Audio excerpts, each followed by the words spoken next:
स्वराज्य दर्शन आपल्या हक्काचे न्यूज चॅनल। नागोठणे पोलिसांची कारवाई, 438 ग्रॅम गांजासह एकास अटक। नागोठणे पोलिसांनी अंमली पदार्थांविरोधात कारवाई करत चिकणे गावात छापा टाकून गांजासह एका आरोपीला अटक केली आहे। या कारवाईमुळे परिसरात खळबळ उडाली आहे।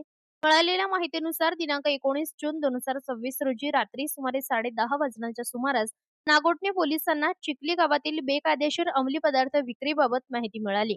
त्यानुसार पोलिसांनी तात्काळ कारवाई करत चिकणे येथील गुलमोहर हॉटेलजवळ असलेल्या भंगार विक्रीच्या गाळ्यावर छापा टाकला।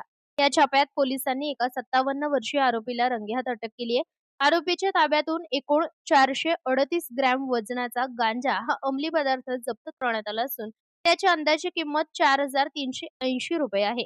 हा गांजा विक्री व सेवनासाठी बाळगल्याचे प्राथमिक तपासात समोर आले आहे। अटक करण्यात आलेल्या आरोपीचे नाव मोहन हुजू राठोड, वय वर्ष 57 असे असून तो मूळचा जळकोट तांडा, तालुका सोलापूर, जिल्हा सोलापूर येथील रहिवासी आहे।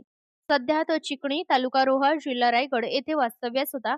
या प्रकरणी नागोठणे पोलीस ठाण्यात गुन्हा रजिस्टर नंबर 111/2026 दाखल करण्यात आला असून अंमली पदार्थ विरोधी कायदा 1985 एनडीपीएस ऍक्ट अंतर्गत कलम 8 क व 20 नुसार गुन्हा नोंदवण्यात आला आहे। सदर कारवाई पोलीस शिपाई बळली विश्वनाथ पोटेवाड यांच्या फिर्यादीवरून करण्यात आली असून पुढील तपास पोलीस निरीक्षक सचिन कुलकर्णी यांच्या मार्गदर्शनाखाली सुरू आहे।